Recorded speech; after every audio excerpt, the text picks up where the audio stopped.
Hi, I'm Andrew Wasson. Thanks for joining me for my weekly guitar blog. It's July 20th, 2014, and this week we're going to do a lesson on the add chord type. Now, this week's question was sent in from Alan. He's out in Lilburn, Georgia, and he wrote in with this email. I am not impressed. I just came back from the music store where I bought myself a guitar chord book, and the first chord I go looking for isn't even in there. Not sure if it's a mystery chord, but I know I've seen them in songs here and there. The chord is called an add chord. Andrew, could you make a lesson on what's up with these chords? I can't seem to find too much information on them. From Alan in Lilburn, Georgia, USA. Well, hey, thanks for writing in, Alan. The chord type that you are finding here, the add chord, is really nothing more than a plain old triad with an extension added onto it. Now, since the chord doesn't contain a 7th degree, we don't end up calling it a 9th or an 11th or a 13th. And in this lesson, I've compiled a group of a few common add chords used by guitarists, and I've organized some examples demonstrating as to how these add chord types can be used in a piece of music. Well, the add 2, add 4, and add 6 chords will tend to be the most common add types that we'll find used by guitar players. So I'd like to begin by giving you some movable shapes that you can start practicing to get your fingers testing out these chord patterns. Some of them are not the easiest patterns to grab on the guitar fingerboard, so I'll warn you now. But first, let's start out with a couple of the add 2 chords built from the root of C off of the 6th guitar string. So we're going to do a major add 2 chord from the beginning here. And for the fingering layout, we're going to have our index, ring finger, and then small finger stretching out across. This is from the C root, so we'll have the C there, the G, and then a D up at the 12th fret. So it's a bit of a stretch. Now that's only forming 3 notes out of the 4 that we need. Here's our major tone, an E natural tone, and that's going to be the tough one for you to get, and you're going to really have to, master that fingering because it's very tough to get that finger in. But anyway, that's a C add 2, and then that's a major, and if you want minor, all you have to do is bar. It's actually a little bit easier. You can see that what we're doing is we're generating the minor third. We've dropped that E from E natural to E flat, and now we have the E flat of this inside this shape causing us to generate a C minor add 2. All right, so those are your 2 chord shapes built off the 6th string off of a C root for the add 2 shapes, and they're fairly easy. If you understand your intervals and your voices there, they're easy to drop across from 6th string over across to 5th. Basically just plot out your intervals. Those lower ones will stay the same, and then you have to just watch where your major third is. See, there's in this case, F. This is an F root off 5th string. There's an F, add 2, and then if you wanted to make it minor, you would just drop that interval down. There's your minor. So they're easy to drop across the neck. You won't have too much trouble with them. The fingerings will be kind of crazy, but you get used to them after some time. They're good finger stretching exercises anyway. But anyway, let's move on, continue working off the 6th string here, and we're going to maintain the root of C, and we'll move to the add 4 chord types next for the major and minor chord qualities. So we're going to start out with the major, and we're going to build off of the C here. We're going to have a C major add 4. So what we're going to do is have that octave of C move across first of all, and we're going to go from the 6th string to the 4th string, and then we need our major third to come in.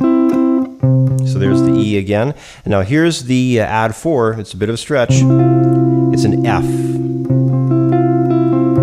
Really interesting sound, though, as you can tell when you're adding these chords together. They have a really open, interesting, ringing sound. So there's the C add 4. It's a major chord, of course. And then all you have to do, like we had done with those other voicings, just move down with the C to the E interval of being a major third. We want to make it a minor third by dropping the E to E flat. And now if we have the E flat as a part of the chord, we now have C minor add 4. So those are a couple add 4 shapes. Again, you can move them across the neck. Just make your adjustments for how the intervals will operate off the 5th string, and you can try some voicings even off the 4th string as well.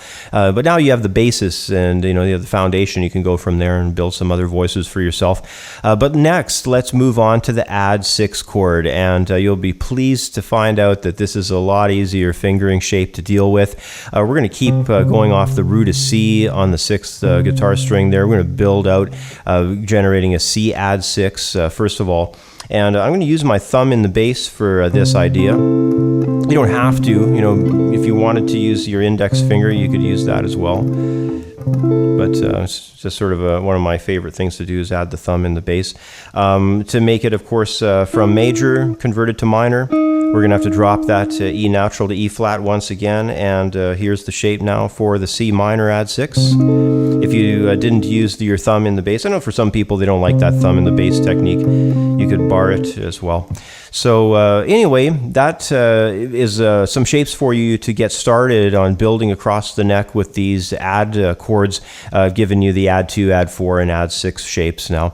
But next, let's take a run through a couple of chord progressions so you're going to have a chance to find out how these rather unique sounding chords are applied, and so you can have a chance to practice these chords in some realistic musical situations. Now, my first example here, I'm applying the use of a couple of add 6 chord voices built from off of the 4th guitar string. So overall, the chord voicing that we're going to use, it's basically the same as the voices that I had shown you there off the 6th string, but we're just dropping that note because the first interval that we have going across is an octave. So if we just lose that lower note, we have a shape that can operate with the root off of the 4th guitar string.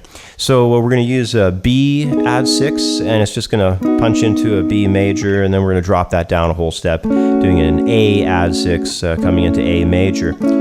So that's all it is kind of like a B major chord, A major chord, vamp, something you might hear in maybe a soul R&B tune or something. The vamp goes like this.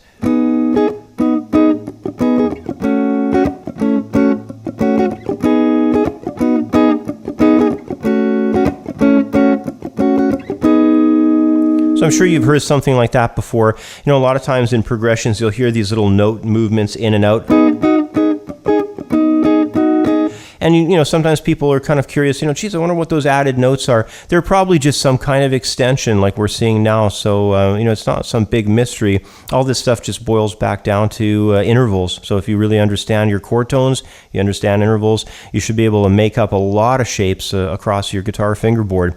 But before we wrap up, I'd like to take a run through one final application example of the add chord types that's extremely popular with guitar players. It's the combining of several add chords to create a very open and interesting ringing sound.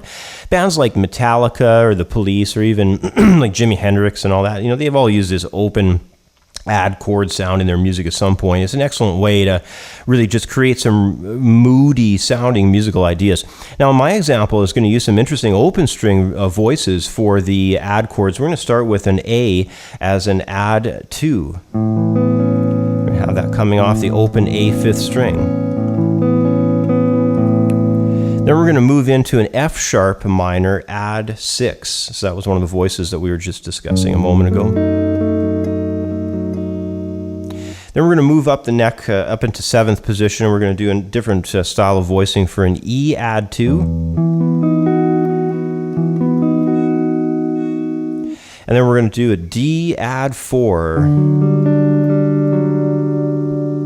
we'll wrap up with a C add 2. So here's how this whole progression breaks down. It goes like this.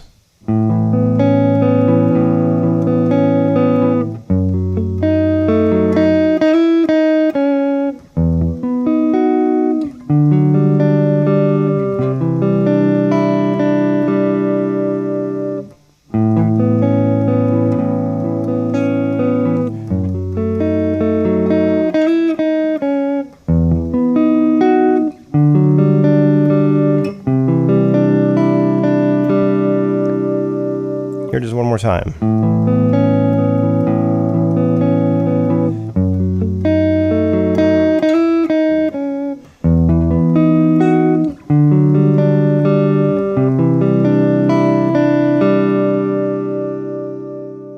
Well, as you can tell, adding an extension onto a triad can produce some really nice sounds that can quickly and easily operate to beef up the effect of a chord progression, in the end producing a very unique open and ringing style of sound.